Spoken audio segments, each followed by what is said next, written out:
So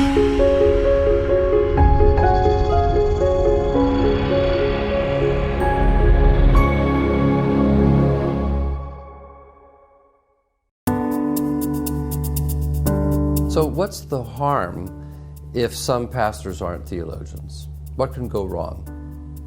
Well, theology is about preserving the integrity of the gospel. There's no other gospel. The church is a creature of the gospel.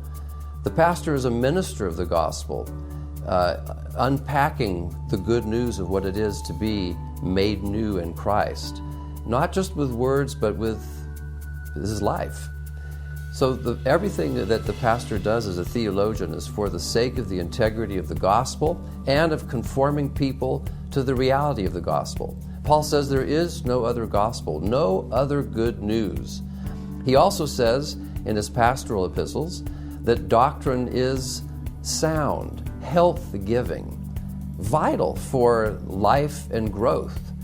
Without theology, church growth will be stunted. Without theology, we risk losing the gospel, and there is no other gospel. We risk getting oriented towards the promise of good news, which isn't ultimately good news. The false gospel, for example, of worldly success, of finding meaning through a successful career, or the health and wealth gospel has been an egregious error that lacks understanding of the gospel of the cross and how salvation is about being conformed to the cross and not simply worldly patterns of success. So to separate the pastor and the theologian is to risk losing the vision by which the church must live. We're to be citizens of the gospel, no other kingdom.